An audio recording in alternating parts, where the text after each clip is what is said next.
Hoy nosotros vamos a abordar otro espacio temático de esta terapéutica de las enfermedades espirituales y que correspondería con lo que a grandes rasgos podríamos llamar nosotros la economía del deseo. Si bien es cierto, en el apartado anterior nosotros estuvimos indagando en el ámbito que correspondería en este caso a la inteligencia, ahora nosotros pasaríamos más bien a la cuestión de el deseo, ¿no? Por eso en este inciso C lleva justamente por título Economía del Deseo. Y como hemos visto, el ser humano ha sido creado para unirse a Dios, ¿no? Ahí es, digamos, como su verdadera finalidad y en lo que nosotros podríamos percibir justamente su esencia. Ahora, la facultad de desear, que en griego es dynamis, bueno, aquí está transcrito, ¿no? Está castellanizado. Pero esta facultad de desear, que es la dynamis, ha sido puesta en el hombre para que pueda tender y elevarse hacia Dios y unirse a Él. Y de hecho, en esto consiste su uso normal. O sea, nosotros podríamos decir que el deseo, en tanto facultad, es decir, en tanto dynamis, de donde deriva la palabra dinámico, etc., justamente se nos ha concedido para que nosotros podamos tender, dirigirnos hacia Dios y no solo mantenernos, digamos, en esta tendencia hacia Él, sino también para poder acceder a la unión, que como nosotros sabemos es, digamos, la prioridad fundamental de la vida humana, ¿no? Lo que en el lenguaje patrístico se llama deificación. Ahora, San Basilio, por ejemplo, afirma que el culmen de lo deseable, o sea, el verdadero grado máximo del deseo, es llegar a ser Dios. Ese es el culmen de lo deseable, afirma San Basilio, es llegar a ser Dios. Lo cual significa que Dios es la meta de todo humano deseo. Entonces, aquí hay que entender que en efecto nuestra dynamis, en su verdadera plenitud, apunta a ese llegar a ser Dios. Ahí es donde se vería, digamos, remitido, en este caso, el deseo. Ahora bien, a todo deseo va ligado un placer. Y eso también es muy importante de tener en cuenta. Y de la orientación natural de su deseo hacia Dios, el ser humano obtiene un intenso gozo espiritual. Es decir, la plena satisfacción de su facultad deseante.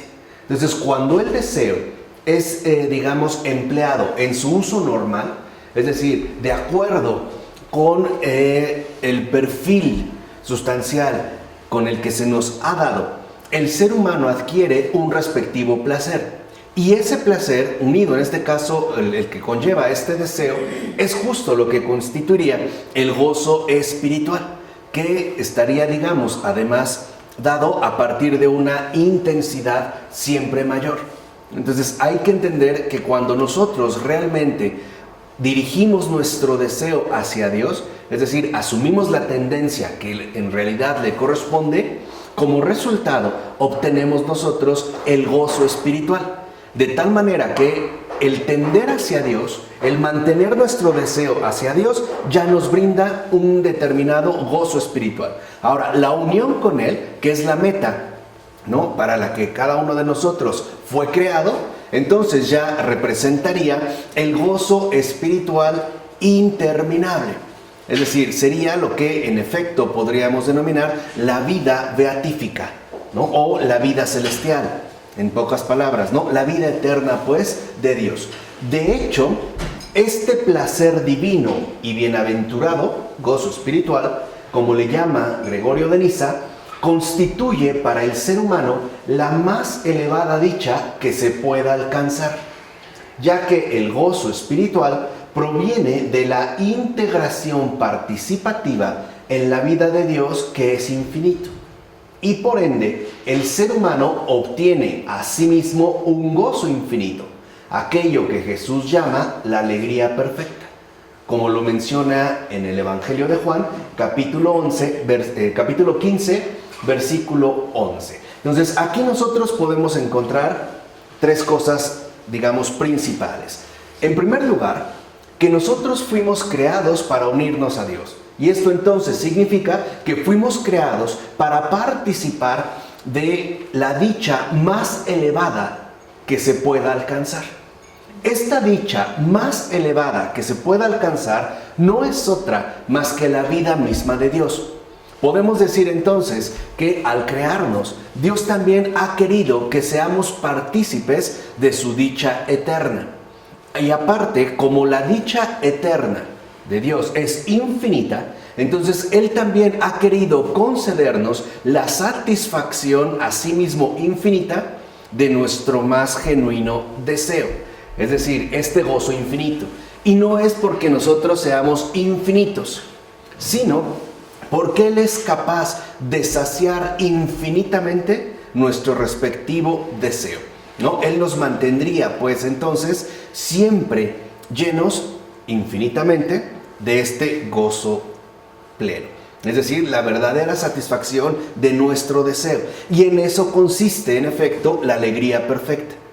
Por eso, dicho sea de paso, en el cielo, la vida bienaventurada no es aburrida.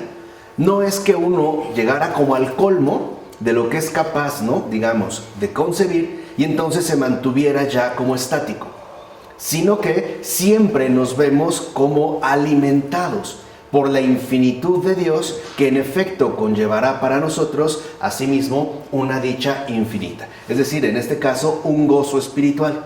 Por eso, a través de la vida de oración, uno también se va acercando a ese gozo espiritual de una manera gradual.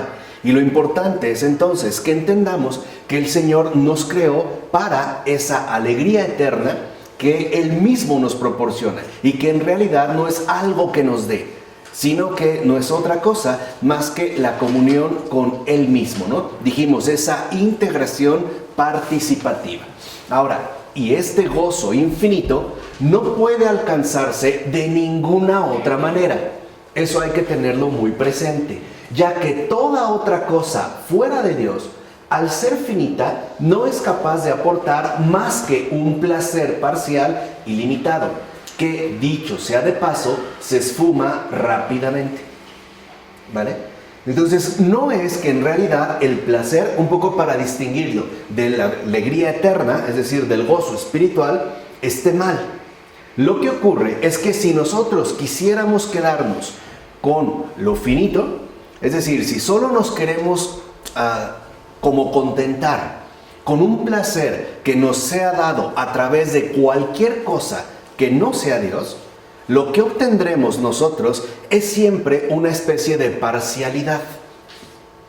Y esa parcialidad, por muy intensa y satisfactoria que nos resulte, al final terminará agotándose. Y por lo tanto, empezaremos a experimentar su respectiva limitación, lo cual en efecto, como ya sabemos, conduce a la frustración permanente. ¿Vale? Por eso es tan importante que nosotros entendamos cómo nuestro deseo únicamente se satisface en Dios.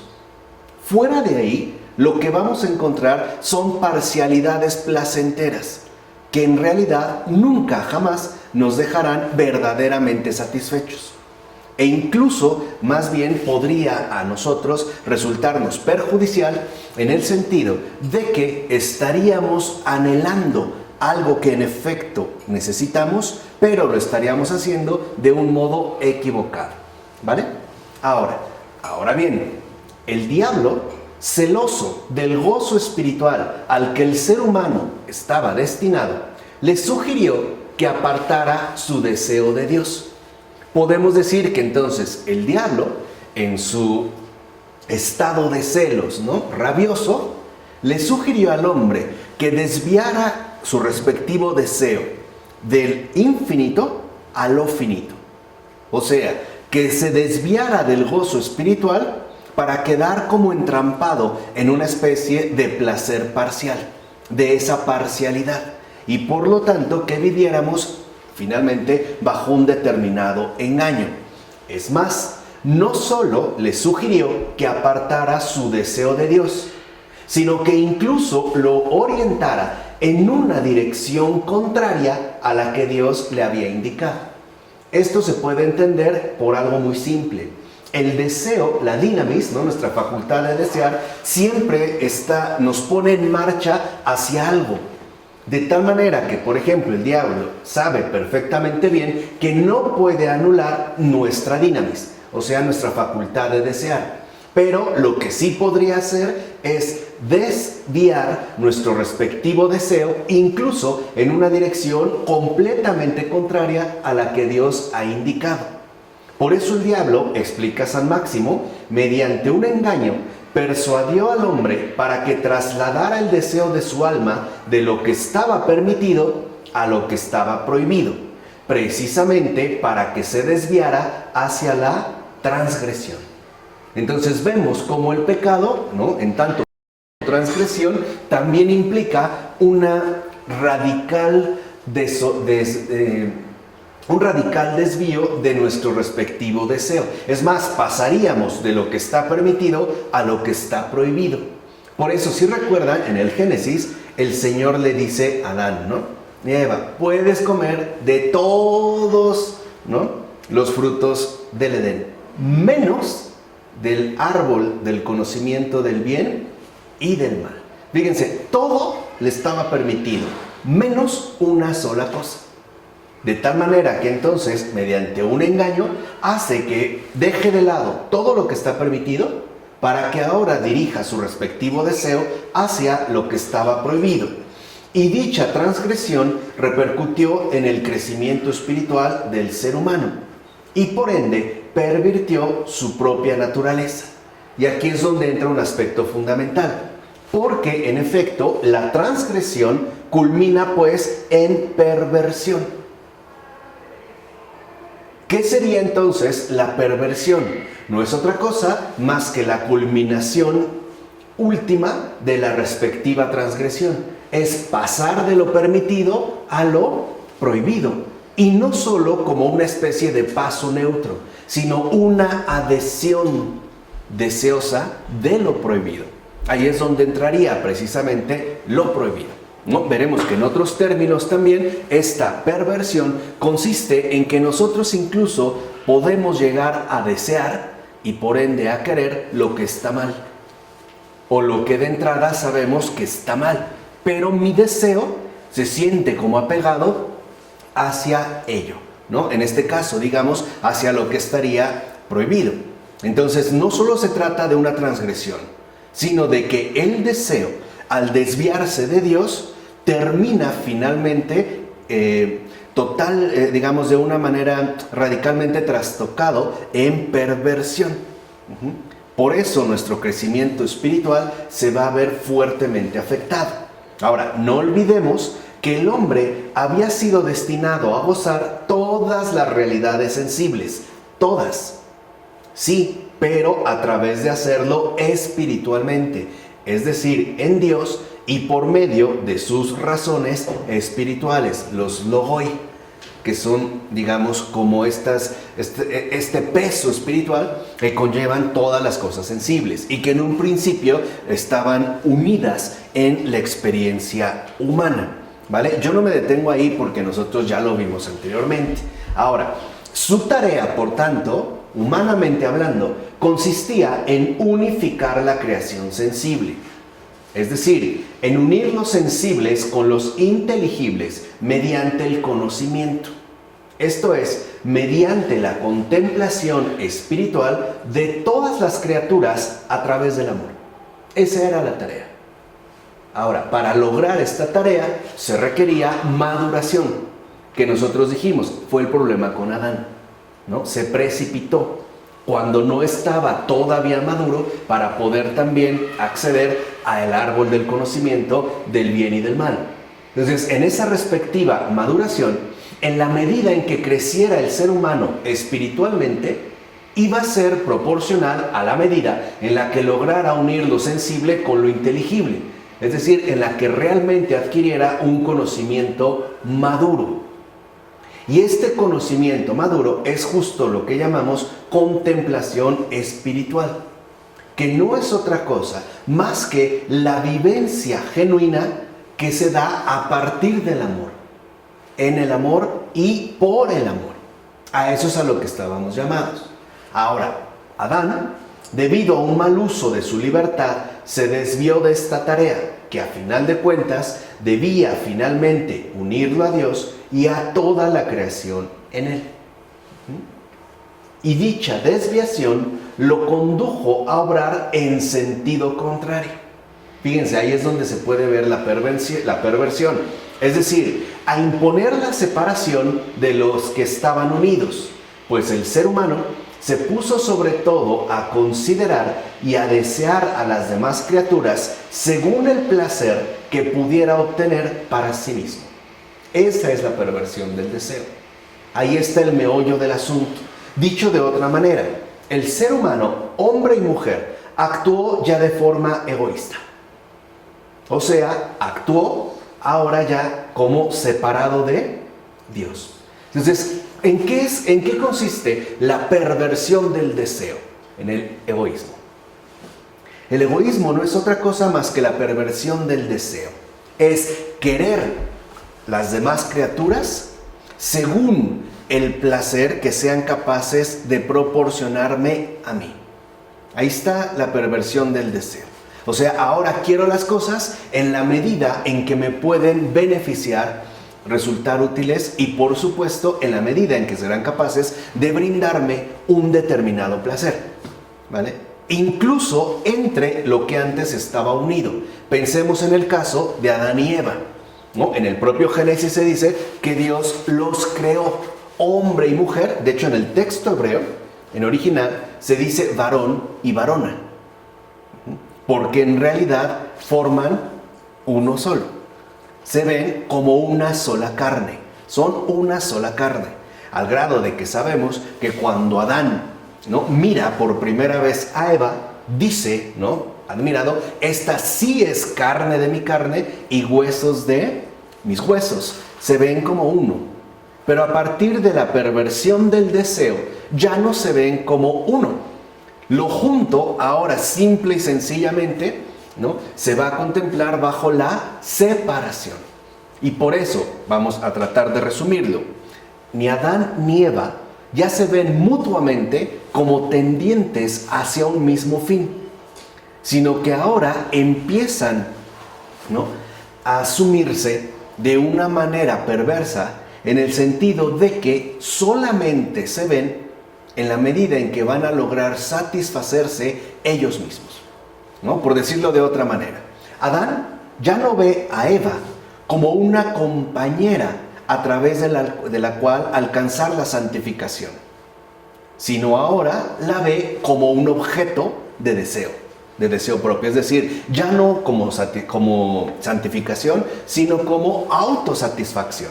Y en el caso de Eva, o sea, de la mujer, ocurre exactamente lo mismo. Por eso vemos como esta transgresión, ¿no?, que culmina en la perversión, lo que hace es anular el amor e imponer en lugar del amor el egoísmo. Y de ahí, de esta transgresión, ¿no?, de esta perversión del deseo, es donde al final se impondrá en toda la creación, ¿no?, el principio que podemos llamar de conflicto permanente. O sea, lo que antes era un paraíso basado en el amor, termina convertido en una inmensa zona de desastre. O sea, en una inmensa zona de conflicto permanente. ¿Por qué? Porque el egoísmo no quiere otra cosa que aquello que le beneficia y le satisface. O sea, dicho de otra manera, en el egoísmo ya no se reúne lo demás, sino que se separan y se busca entonces rebajarlo a un objeto de autosatisfacción. Es decir, ahora nosotros ya no buscamos precisamente el gozo espiritual, sino que nos vamos a mantener en las parcialidades que nos ofrece el placer, y muy en particular el placer sensible.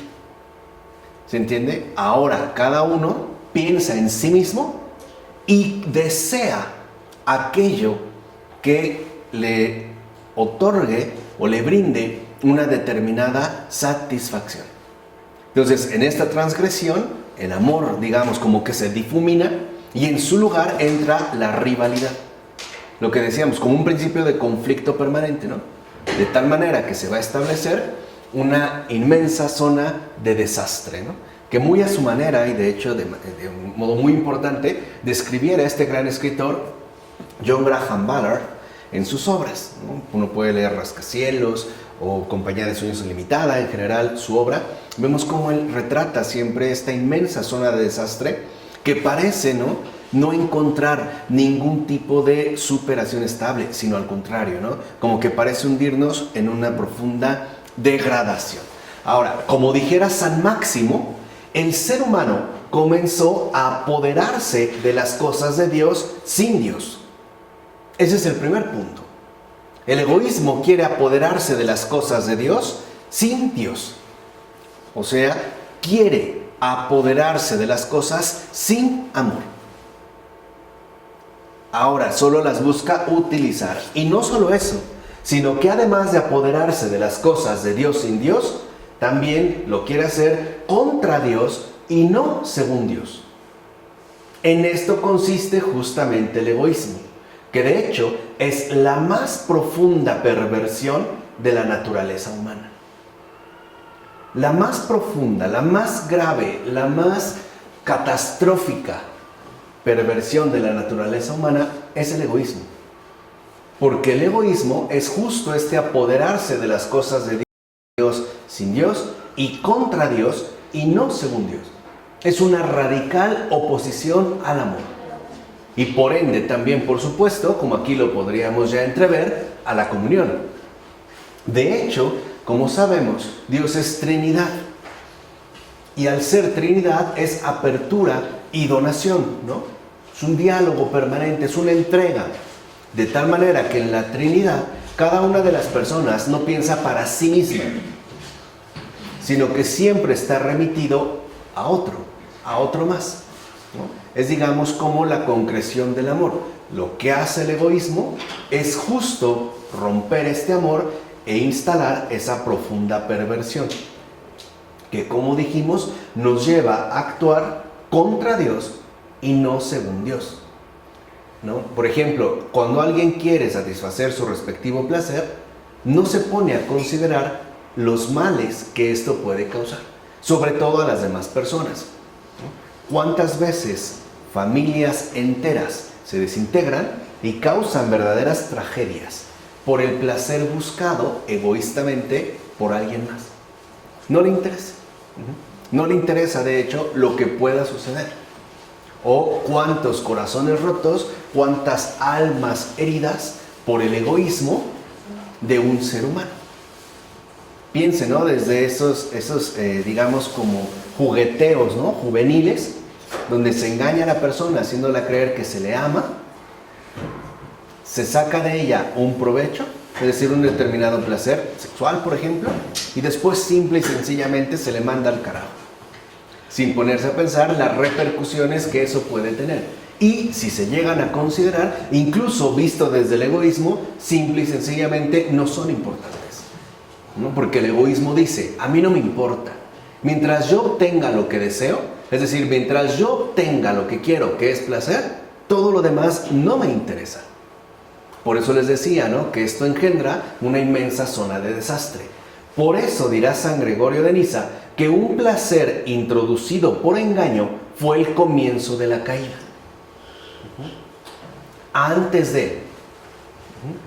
Antes incluso de la caída, fue un placer introducido por engaño, que de hecho es ya, digamos, lo que va como a propiciar la caída funesta, ¿no? Digamos, la caída del ser humano. Así pues, al dejar de desear y de amar a Dios y a todas las demás cosas por Él y en Él, el ser humano adquiere aquello que los padres llaman filautía. ¿Y qué es la filautía? Esto es muy importante, ¿eh? Es amor dirigido solo a sí mismo y que únicamente piensa en la obtención de su propia satisfacción a través principalmente de sus sentidos y por tanto de su cuerpo. Aquí vemos cómo entonces la filautía es justo este amor dirigido solo a sí mismo, que se basa única y exclusivamente en la propia satisfacción y de manera particular a través de lo que obtenemos por medio de los sentidos. ¿Por qué? Porque es lo más inmediato para mí y por ende a través del cuerpo. Porque para nosotros sería, digamos, el acceso inmediato al ámbito de lo placentero. Piensa desde el hecho en cómo preferimos el agua al bañarnos, caliente, tibia, fría. O hay gente que se quiere de plano desplumar, ¿no? Y la usa hirviendo, ¿no? Para que se le caigan las plumas. O gente fría. Pero muchas veces, en realidad, lo que hay de fondo en este tipo de elección es un placer obtenido. Y este placer lo obtenemos justamente a través, de manera principal, del cuerpo. Por eso la filautía no es otra cosa más que ese egoísmo que solo piensa en sí mismo y que se concentra en aquello que nos resulta inmediato, en este caso lo corporal. Por eso nuestro deseo en gran medida es corporal, ¿no? O en gran medida, a partir de la caída, nuestro verdadero deseo ya no es espiritual, es corporal. Es aquello que en efecto, ¿no?, nosotros podemos lograr satisfacer por medio de los sentidos y por ende a través de la sede principal del placer, que en términos humanos es el cuerpo. Por eso el cuerpo también se convierte en una sede de filautía. O sea, la filautía está mucho más expuesta, por así decirlo, en nuestro respectivo cuerpo. ¿Vale? Bajo este planteamiento. La filautía, ciertamente, deja de lado las realidades superiores y se concentra en las satisfacciones inmediatas de sí mismo. Por eso les decía, ¿no? La filautía, para los padres de la iglesia, es literalmente una perversión enorme. Porque la filautía, al quedarse, ¿no?, limitada a lo sensible y por ende al cuerpo, omite ya las realidades superiores y sobre todo buscará el obtener satisfacción inmediata de sí mismo. Por decirlo, si nos bañamos con agua caliente y nos gusta el agua caliente, no es el agua caliente, ¿no?, lo que nosotros realmente disfrutamos, sino la satisfacción que me proporciona a mí. Es pues el placer del ego. ¿Se entiende? O sea, no es por el agua no me interesa. No es por agua, porque eso no me importa. Lo que me importa es que esto, agua, y además a una temperatura elevada, en tanto agua caliente, me logra proporcionar a mí una satisfacción inmediata de mí mismo. Ahí es donde entraría pues la filautía. Y como lo que está más cerca de uno es el cuerpo, pues el ser humano se apegó por entero a su cuerpo, es decir, a sí mismo, llegando al grado de solo desearse a sí mismo y de preferir su propio placer a las realidades divinas. Esto se puede ver en términos contemporáneos en ejemplos bien curiosos. Por decir, mucha gente, en lugar de volverse un integrante participativo de las realidades divinas, por ejemplo en la celebración litúrgica, prefiere quedarse a ver un partido de fútbol con una deliciosa botana y por supuesto con unas bebidas bastante frías. Y esto lo hace justo porque está, digamos, de manera radical inserto en la filautía. Es justo a lo que nos lleva, ¿no? En esto consistió la desviación del deseo original de Dios, es decir, la transformación de la potencia desiderativa del ser humano, acuérdense, ¿no?, dinamis, a partir de la filautía. Entonces podemos decir, ¿qué es la filautía? Es la desviación fundamental de nuestra respectiva potencia desiderativa. Es la perversión del deseo. Esa es la filautía. Por eso para los padres la filautía es tan grave, porque como vimos, ¿no?, la más atroz perversión de la naturaleza humana es el egoísmo. Es, digamos, lo completamente antihumano. El egoísmo es antihumano, es antihumanismo total. O sea, no tiene literalmente nada de humano. Y por ende también sería lo más auténticamente antinatural. No tiene que ver con un comportamiento normal. Y eso es algo que yo quiero que comprendan. El egoísmo es una bestial anormalidad. No tiene nada, ni la más mínima pizca de normal. Pensar en sí mismo para uno mismo es desviación. No es natural, no es normal. Es más, basta con que pongamos un determinado ejemplo para que veamos cómo se puede manifestar esta normalidad. ¿Qué diríamos, por ejemplo, de una madre que se atraviesa una situación de hambruna fuerte y tiene un pan para comer y tiene 2 hijos y decide irse a esconder al baño y comérselo ella? ¿Qué diríamos en ese caso?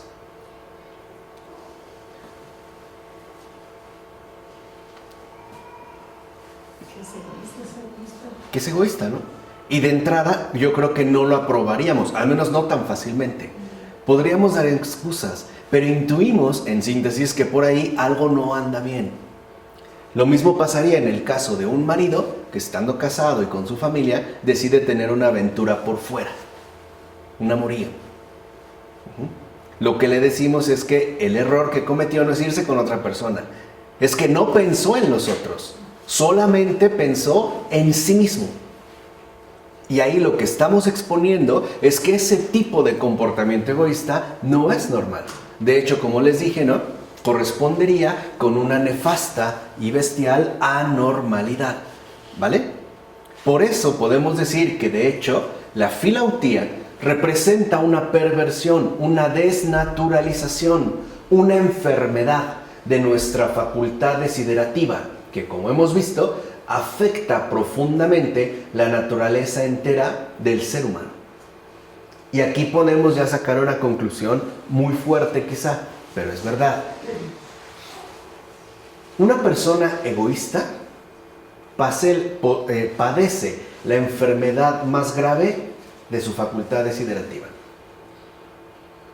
Ahora, todos tenemos algo de egoístas, en mayor o en menor medida. ¿Por qué? Porque todos tenemos un cuerpo. Y además es un cuerpo propio. No es algo que yo puedo compartir con alguien más, ¿o sí? No es algo que yo puedo dejar como un traje y póntelo, ¿no? Tú úsalo. No, el cuerpo al final me pertenece, ¿cierto? Pero hay un caso especial, muy especial, el caso de la mujer. Por ejemplo, hay especialmente, ¿no?, las generaciones contemporáneas. Dentro de estas generaciones contemporáneas hay muchas jovencitas que no quieren embarazarse porque van a perder la figura. Y es cierto, sí se pierde. De hecho, se pierde. Se ensancha, ¿no? Salen estrías, queda el abdomen abultado, ¿no? Los senos con la leche caen. Todo se baja, ¿no? Todo cae, pues. Todo como que pierde forma, ¿no? Literalmente. Pero en ese caso, incluso la mujer sí tiene la posibilidad de superar de una manera mucho más radical esa filautía. Porque un embarazo justamente atenta contra el propio cuerpo. Además, yo no puedo decidir cuánto va a crecer mi vientre como mujer, ¿o sí? Ustedes pueden decir, a ver, nada más quiero que aumente 15 centímetros mi circunferencia. No pueden, se les sale de control. Ahora, si van siguiendo lo que quiero proponer, entenderán a qué quiero llegar. Por eso, en términos corporales, por la experiencia de la maternidad, la mujer es capaz de alcanzar un grado más intenso de amor. La mujer, por eso, es capaz de amar más. Y se ve, digamos, ¿no?, en este caso, con respecto al propio cuerpo. De tal manera que entonces, por ejemplo, en un embarazo, también justo lo que se pone de manifiesto es el hecho de romper contra esa filautía. Incluso para una madre, por ejemplo, es, creo, ¿no?, como lo normal que primero estén los hijos, como madre. Primero los hijos y después ella, ¿no? Incluso hasta se ven los gestos más bellos de la comida, ¿no? La mujer sirve a sus hijos y ella se queda a veces comiendo sola. Al final, ya los hijos se van y ya ella se queda a comer sola. Sí come, pero primero están los demás. Es decir, la mujer posee por esencia, por naturaleza, una capacidad profunda de servicio. Piensen en la Virgen María, que acabamos de ver en las lecturas litúrgicas. Ella ya está embarazada, ¿no? Ya lleva en su vientre, ¿no?, ese fruto bendito en su vientre, y lo primero que se le ocurre es ir a ayudar a su prima Santa Isabel.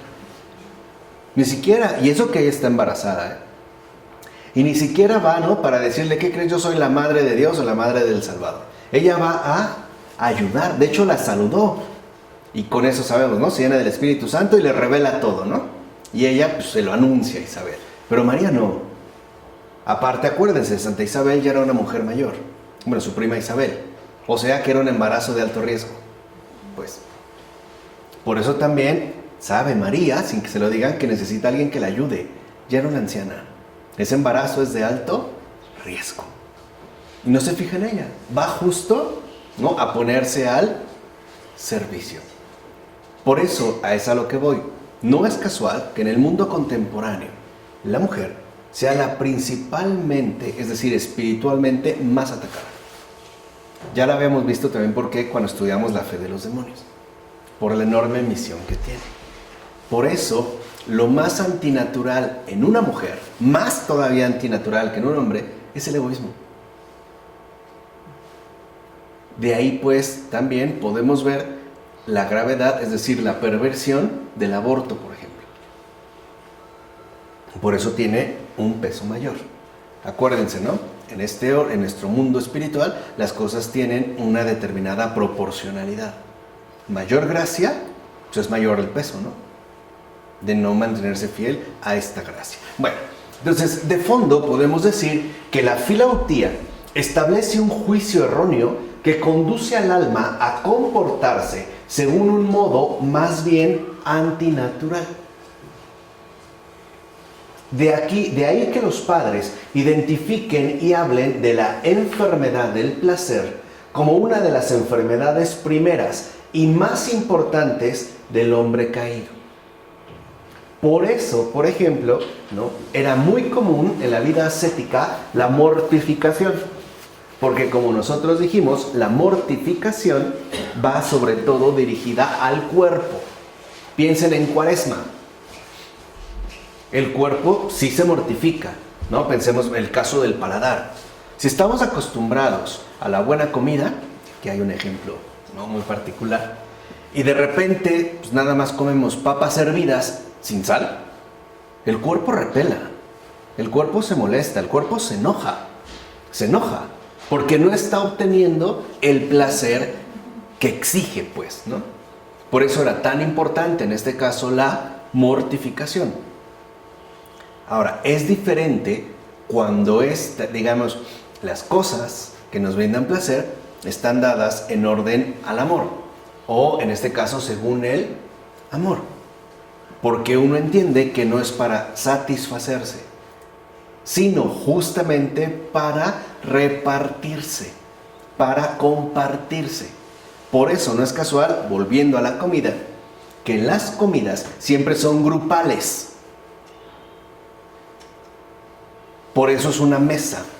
Y muchas veces hoy es una mesa redonda o larga o lo que quieras. Pero buscamos que una mesa siempre esté llena, ¿no? Estamos rodeados de gente. La comida es para compartir. Por eso hay elementos particulares de la comida que son comunes. Por ejemplo, en México las tortillas, ¿no? En los países árabes, pues el pan árabe, ¿no? He visto documentales donde en la India ponen curries o salsas y ahí meten todos la mano, ¿no? Es algo finalmente para compartir. Por eso, ojalá no lo olviden, ¿qué es lo primero que se le ocurrió al Señor resucitado hacer una vez que vuelve con los discípulos? Ponerse a cocinar.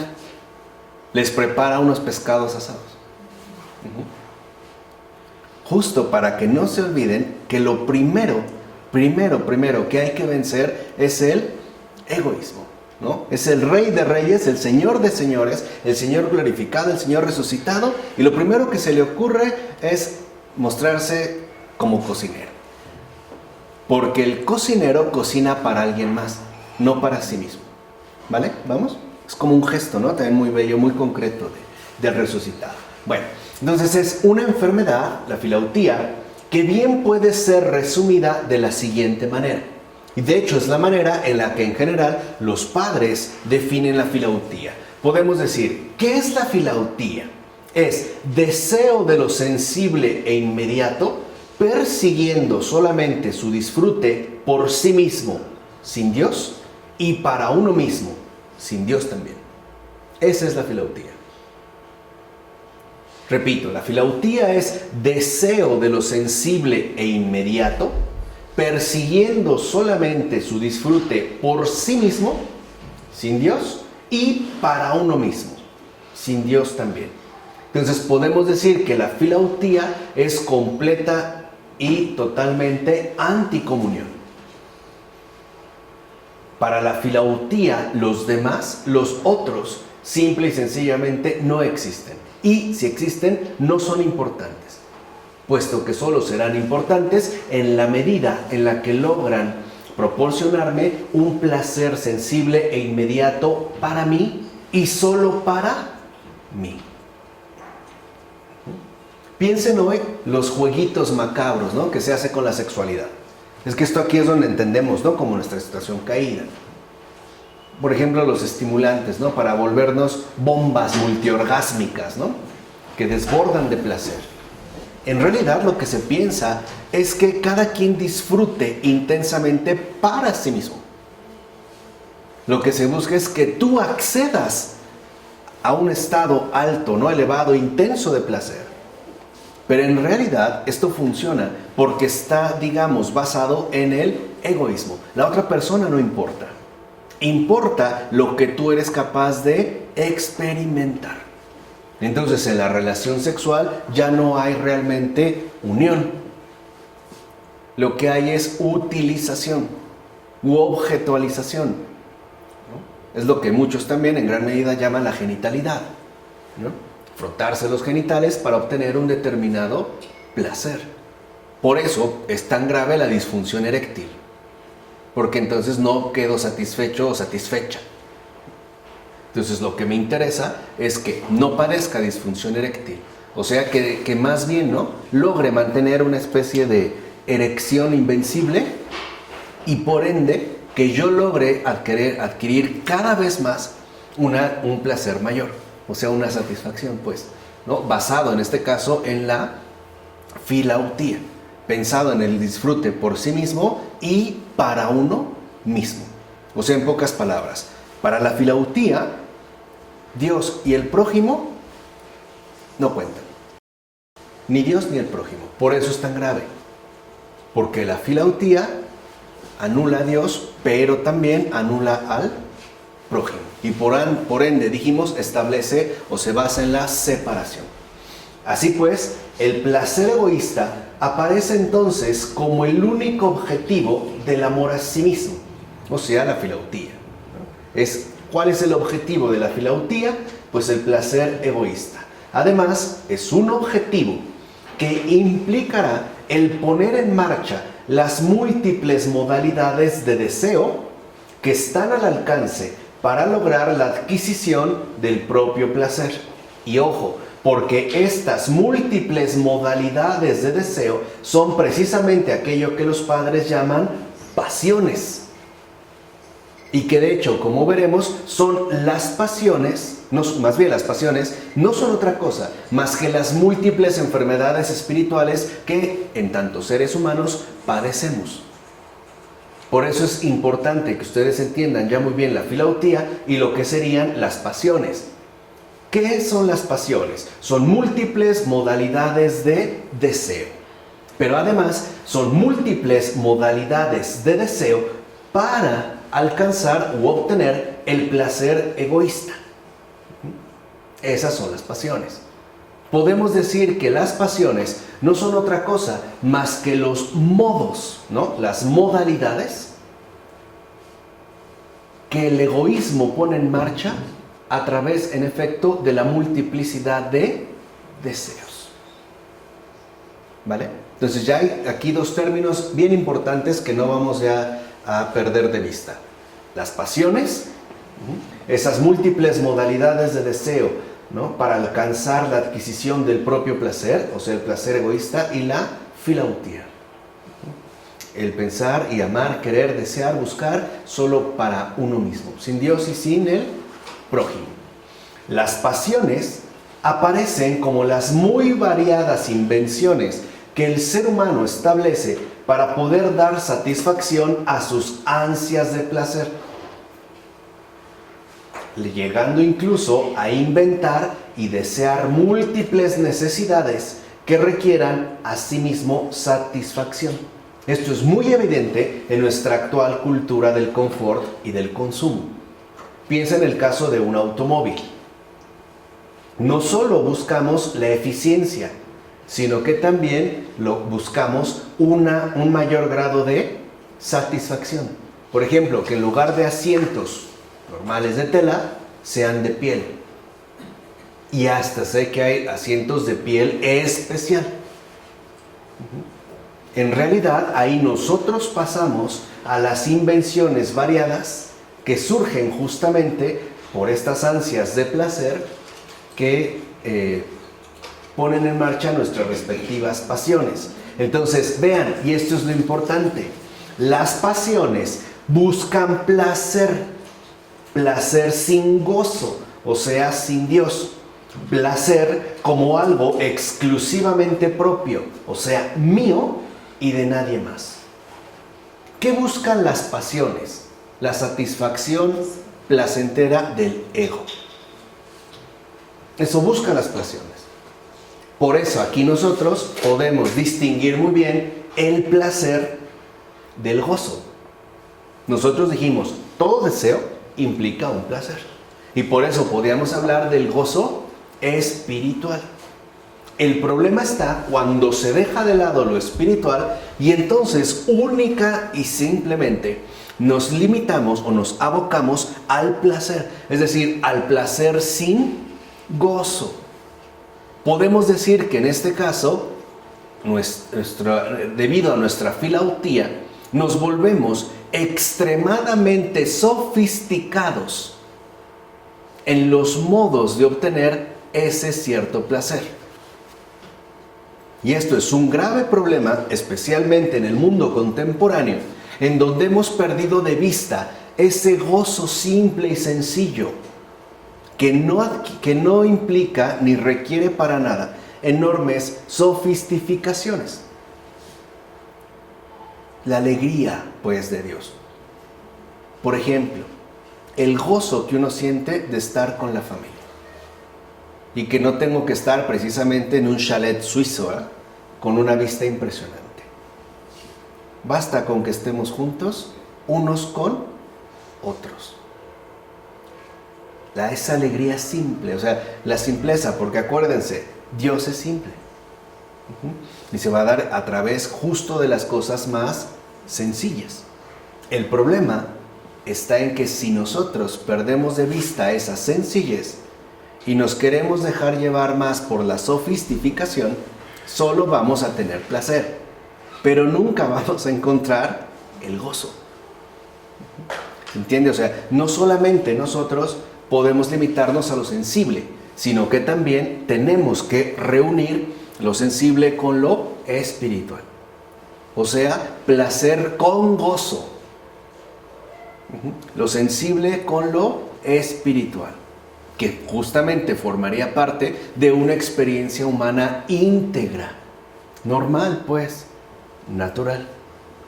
Por eso, la sexualidad se vivía a partir del matrimonio, porque lo sensible, lo corporal, quedaba reunido también con lo espiritual. Por eso, si lo ven en el matrimonio, te dice, ¿no? Estar juntos, ¿no?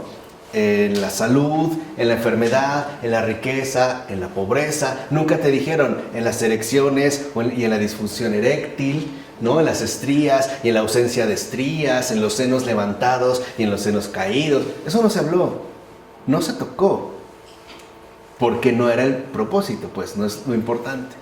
Por eso era tan importante el matrimonio. No era una mera cuestión social o una obligación. Es decir, lo que quiero que entiendan es que tiene un sentido. De hecho, el verdadero matrimonio es, por así decirlo, la gran escuela para vencer el egoísmo. ¿Sí o no? Los casados lo sabemos perfectamente bien. En el matrimonio, tú ya no mandas. Siempre hay alguien más. Siempre. ¿Tienes hijos? ¿Te quieres dormir temprano? No te dejan. ¿Te quieres dormir tarde? No te dejan. Es más, sales a comer. ¿Qué quieren comer? Tú quieres comer esto, el otro no quiso, el otro tampoco, ¿no? Y son un montón como de acuerdos, ¿no? Como de desgastes, pues. Pero estos desgastes justo lo que hacen es irnos puliendo. Nos van quitando esas costras grandes o pequeñas de egoísmo que vamos nosotros como adquiriendo, ¿no? Las van como frotando. Por eso a veces lo intuimos y de manera normal decimos que lo mejor en una pareja a veces es doblar las manos, que en realidad significa, ¿no? Ceder. O sea, dejarse limar el egoísmo. Bueno, pues soy tú, ¿no? Tal vez no me agrada, pero bueno, voy contigo. Entonces buscamos la simpleza, no la sofisticación. ¿De acuerdo? ¿Queda claro? Bien. Las pasiones, en todo caso, expresan la reconducción patológica, es decir, enfermiza, del deseo natural y originario de Dios hacia simulacros placenteros. Y ahí está la clave. Hoy nosotros somos una cultura atestada, infestada de simulacros placenteros. Porque en realidad estos simulacros placenteros lo único que hacen es perpetuar la insatisfacción. De hecho, ese es el gran truco de la sociedad de consumo. ¿Por qué somos tan consumistas?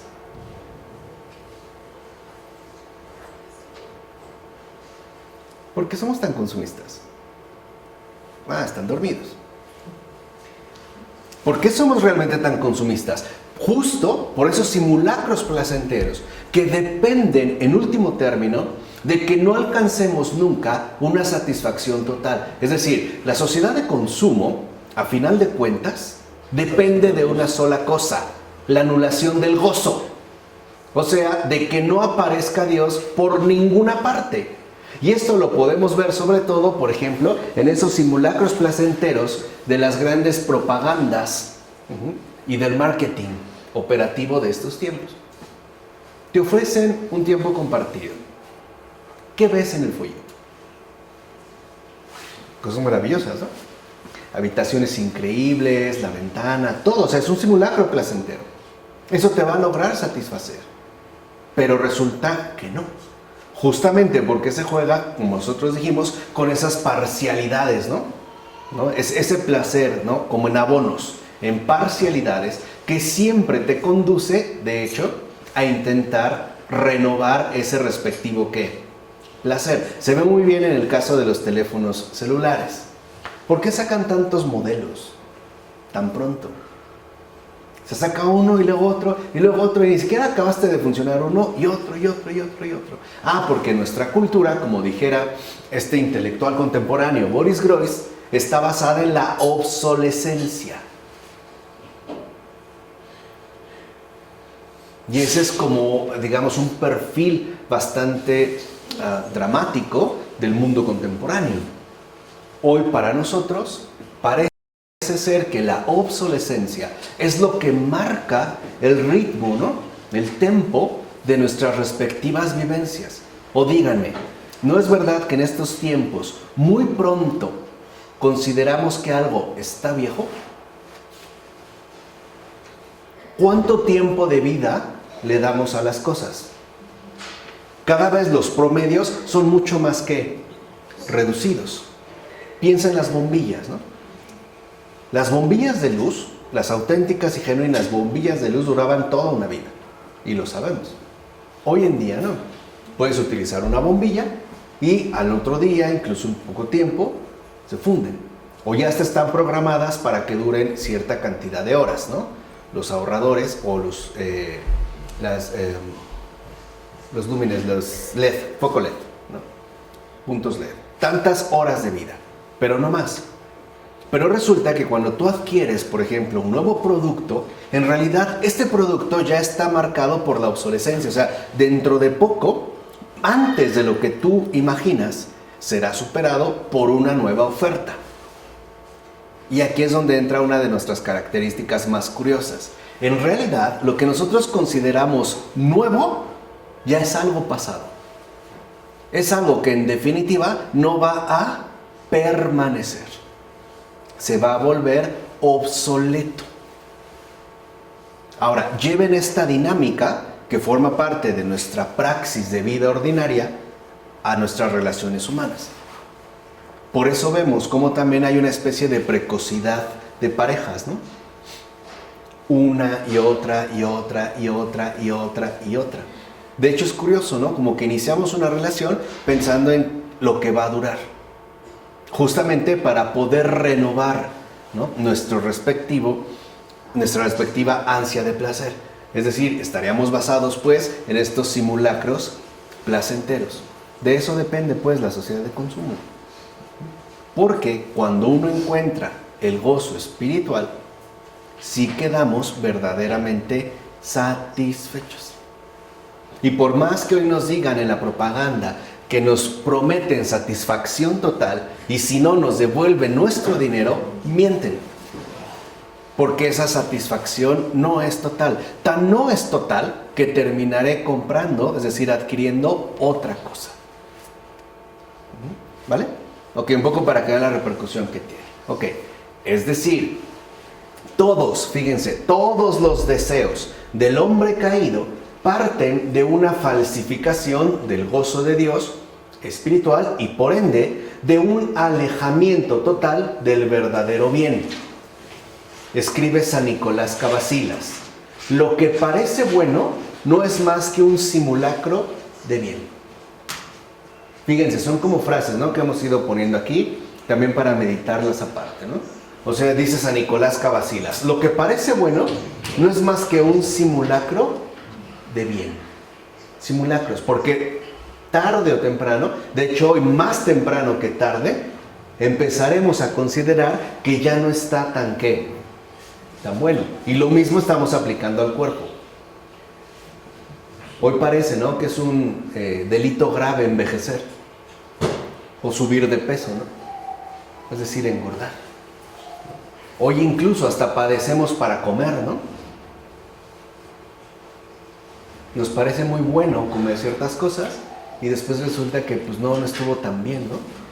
Algo provocó. Pero bueno, hasta el punto de que los hombres llegaron a extinguir en sí todo movimiento hacia las realidades de arriba y vieron sacarse por completo el deseo de Dios y de las realidades espirituales. Quiere decir que se trata de un curso invertido que a final de cuentas conduce a las pasiones.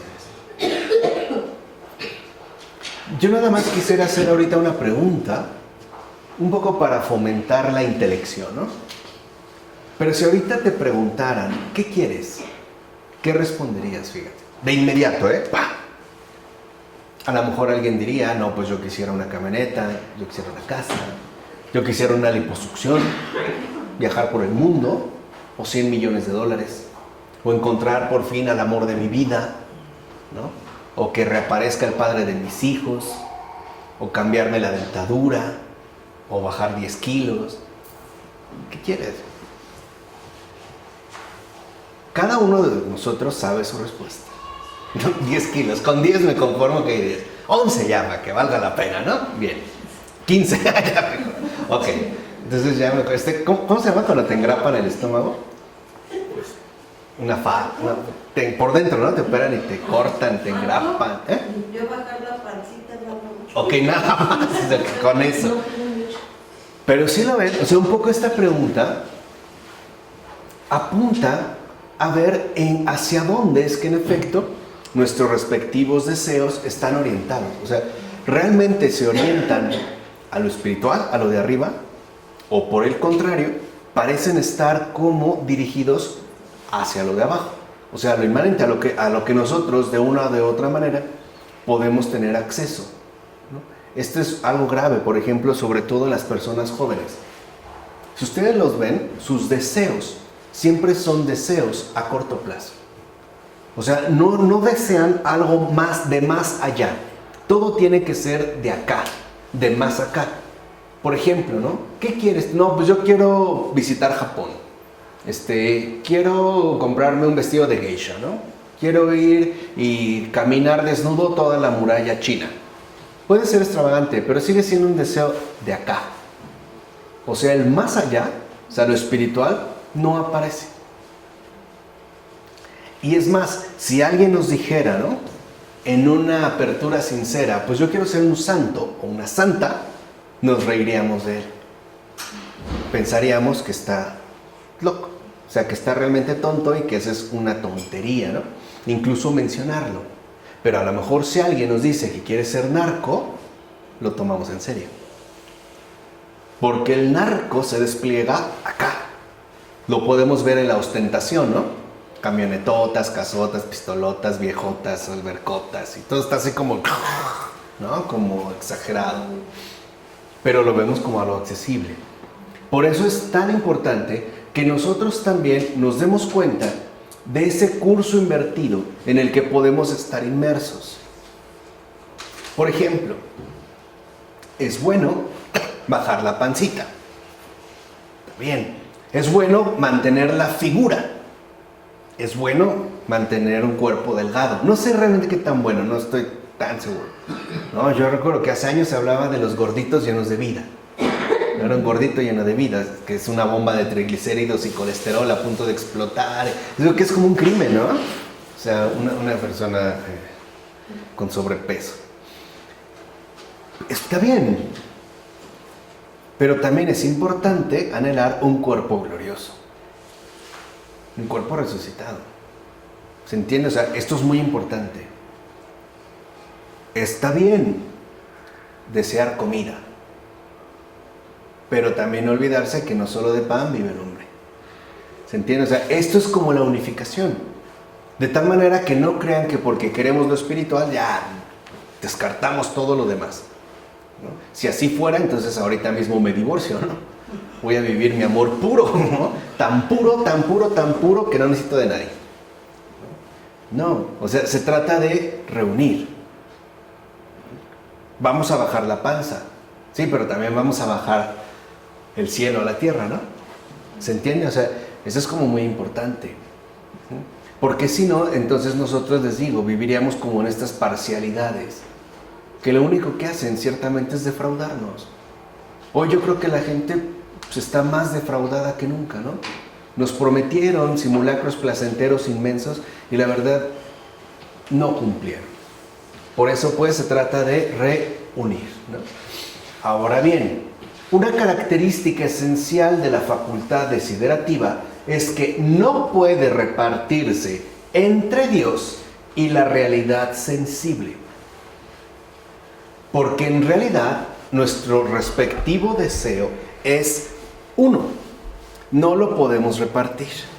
Lo veremos adelante. Por eso se acuerdan cuando el Señor nos dijo que, en síntesis, no pueden ustedes amar a Dios y al dinero, por todo lo que implica. Lo que está diciendo es que no podemos nosotros repartir, por así decirlo, nuestra facultad desiderativa.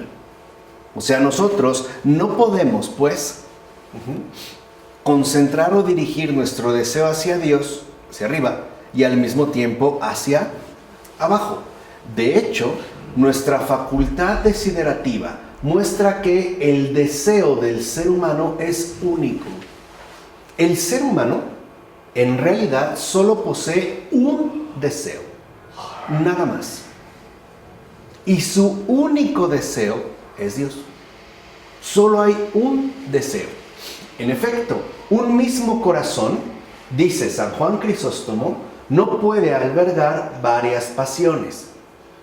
Una pasión expulsa a la otra. Y si es un corazón compartido, entonces una se debilita y la otra resulta dominante. Piensa hoy cuando una persona se apasiona por una actividad, por ejemplo, tocar la guitarra. Bueno, al tocar la guitarra ya no quiere escalar montaña. O se apasiona por la música y ya no quiere la escuela. O se apasiona por la novia y ya no quiere la universidad. O se apasiona alguien por su amante y ya no quiere su familia. De hecho, esto es muy importante porque una pasión expulsa a la otra. Y cuando nosotros queremos tener un corazón compartido, a final de cuentas, una se impondrá. una será pues la pasión dominante. Por su parte, San Isaac el Sirio señala que nadie puede poseer a la vez el amor de Dios y el deseo del mundo. Nadie puede poseer a la vez el amor de Dios y el deseo del mundo, lo cual es acorde con la enseñanza de Cristo, que afirma lo siguiente.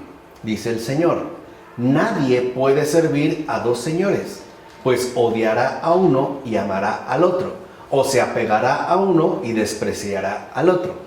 ¿No? Lo dice, aparece en Mateo y también aparece en Lucas.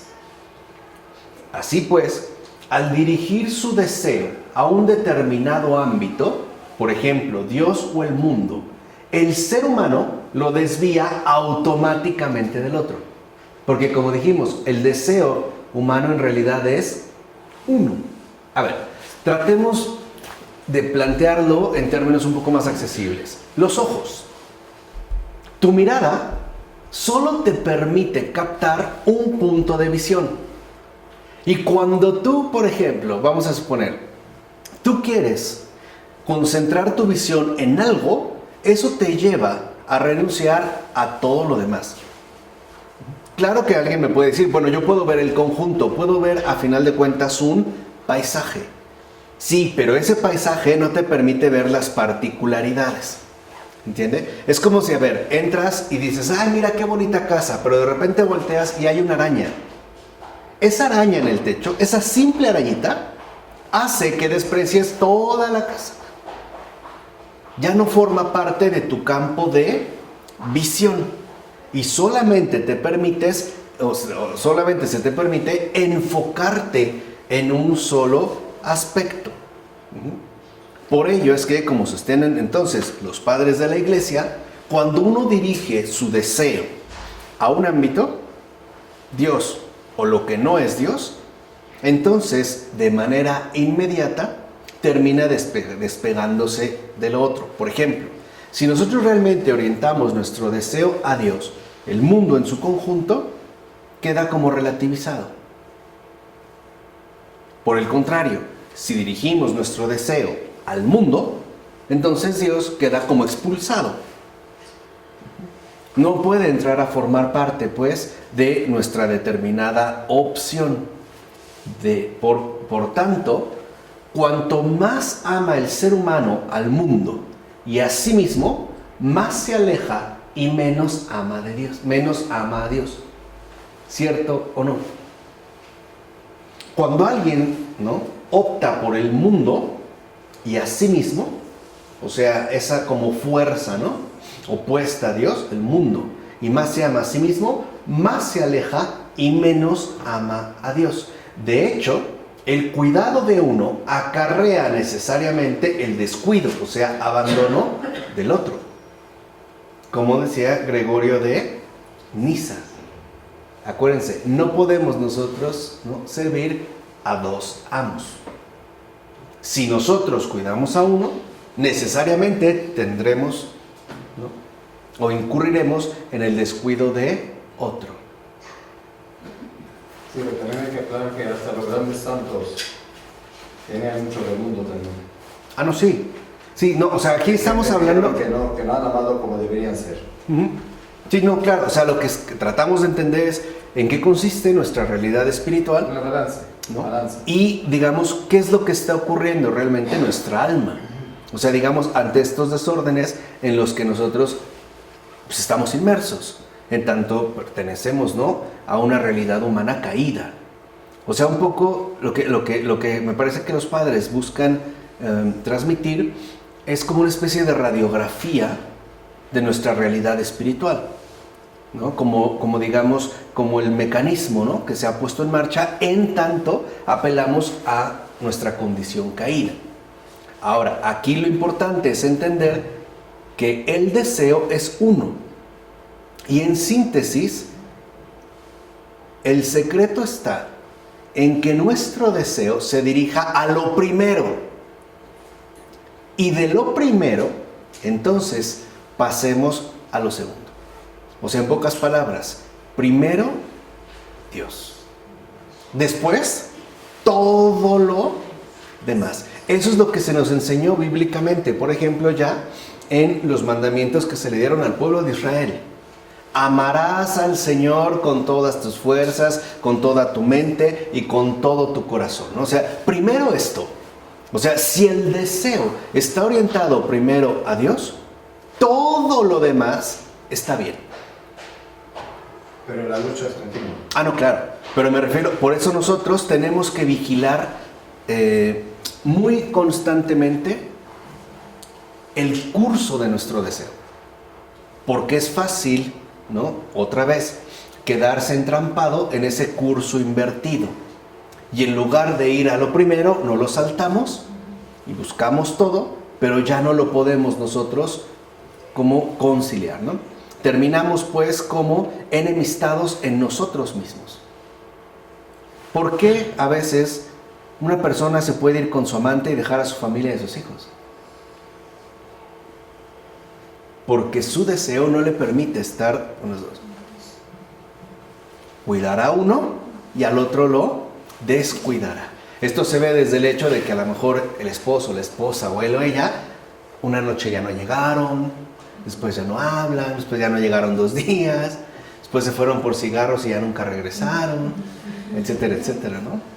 Y cuando se fue nos acordamos, pero si él ni fuma, ¿no? ¿Cuáles cigarros iba a traer? No, ¿para quién eran? Bueno, pregunta San Juan Crisóstomo.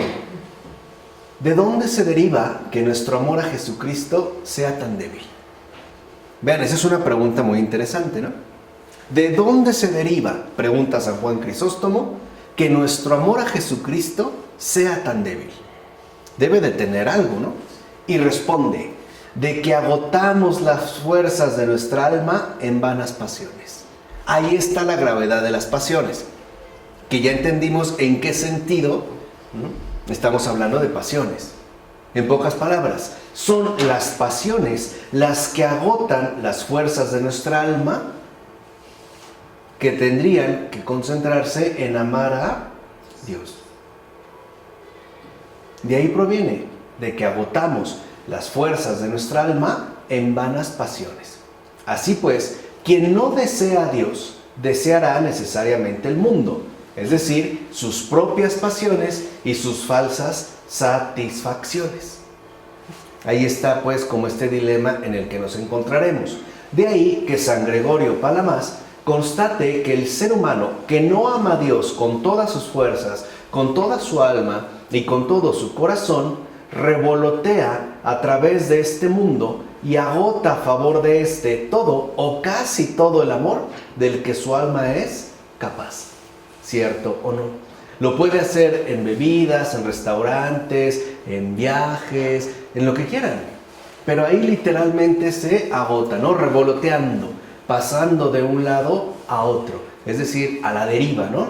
En este mundo y agotando todo su amor en las exigencias que le imponen sus pasiones del que sea capaz. El mundo, por tanto, desgasta y consume el amor que el alma debería dirigir a Dios. El mundo quiere desgastar precisamente ese amor y para hacerlo necesita ofrecernos simulacros placenteros, engañándonos y haciéndonos creer que ahí nosotros, en pocas palabras, encontraremos nuestra felicidad. Pero en realidad no se trata, como hemos dicho ya, de esa alegría eterna, ¿no? Entonces, el mundo estimula el acrecentamiento de las pasiones y, por tanto, el olvido de Dios. ¿No es fácil olvidarse en este mundo de Dios? Perder la atención, la concentración en Él. No nos vemos como bombardeados por un montón de estímulos que nos invitan a desgastar precisamente todas nuestras fuerzas, todo, digamos, esa fuerza, incluso ese amor que tendría que estar dirigido a Dios, más bien hacia nosotros mismos. O sea, en este caso, ¿no? Basados en la filautía, lo cual, por otra parte, estimula a su vez el carácter mudable del alma humana. El ser humano no puede dejar de desear y en consecuencia, si retira su deseo del objeto que el mundo le ofrecía, dirigirá entonces su atención hacia un nuevo estímulo atrayente. Irá pues de un lado para otro sin descanso y sin plena satisfacción. Hay gentes que de repente repente se apasionan a lo mejor por los viajes en avión o viajar en avión. Ya les aburrió. Ahora los viajes por carretera. Ahora en moto, O fútbol. ¿no? O en fútbol. La pasión más. Y ahí se va, ¿no? Te absorbe toda tu energía, Gimnasio. tu atención, un gimnasio, una dieta, etcétera, ¿no? Una postura ecologista, etcétera. O sea, lo importante es esto, que a final de cuentas, ¿no? El mundo promueve el olvido de Dios y que todas nuestras fuerzas amatorias se esfumen en apariencias irrelevantes. Al final veamos que en realidad lo que hemos hecho ni siquiera ha valido la pena, aunque claro, el orgullo siempre tiene algo que decir. Por ejemplo, bueno, pero ya lo hice y lo he hecho está y no me arrepiento, ¿no? O sea, ya, al menos lo disfruté, bien o mal, ya pasó, no hay ningún tipo de problema. Ahora, por eso, San Nicolás Stézatos explica que como el alma es mudable, está sujeta al cambio. Es decir, está siempre sujeta por las muchas preocupaciones mundanas que invaden el alma. Padece pues inquietud interior, ausencia de paz y tranquilidad. Y ahí es donde vemos como el estrago, digamos, más frecuente, pero no por ello menos doloroso, que traen consigo las pasiones. ¿Qué traen consigo las pasiones? Inquietud interior, ausencia de paz y de tranquilidad. El alma pues se mueve, pero no hacia Dios, sino hacia los múltiples deseos, por demás fantasiosos, que ha imaginado lograr satisfacer. Y ahora quisiera esto, y imaginamos que si obtengo aquello, entonces ahora sí por fin voy a ser feliz. Ahora sí entonces voy a alcanzar mi felicidad. Ahora en pocas palabras sí me voy a sentir satisfecho. Mentira, no es verdad. Ciertamente, esta economía del deseo no solo existe en el plano vertical que hemos abordado, donde el corazón se desgarra entre lo alto y lo bajo, sino que igualmente está presente en el plano horizontal. En efecto, el deseo también desgarra el corazón humano a partir de la fuerza que ejercen los múltiples objetos que persiguen las pasiones en el mundo de manera horizontal. Es decir, abordamos el plano vertical, que era el importante, ¿no? En este caso el espiritual, pero también en el plano horizontal. ¿Cuántas veces no nos vemos jaloneados, ¿no? Literalmente desgarrados por todas estas ofertas múltiples, ¿no? Cuyos simulacros de apariencia nos llevan a dirigir nuestro deseo hacia esto. Y una vez que lo obtenemos, nuestra atención se dirige hacia otro lado. ¿O no te has dado cuenta, por ejemplo, cuando realizas una compra, qué difícil es escoger? Vas hacia acá y de repente no, entonces esto, y luego no, pues aquello. Y luego si resulta que salió un nuevo modelo, o algo más reciente, o algo más novedoso, también te ves desgarrado pues del lado horizontal. Entonces, ¿qué es lo que hacen las pasiones? Nos conducen finalmente al olvido de Dios. Y no solo eso, sino que nos conducen a una multiplicidad de aspiraciones que nunca nos van realmente a satisfacer. Por eso es tan importante que nosotros entendamos esta economía del deseo que el día de hoy hemos expuesto. ¿De acuerdo? ¿Alguna pregunta? Bueno, vamos a dejarla hasta aquí. En nombre del Padre, del Hijo, del Espíritu Santo. Amén.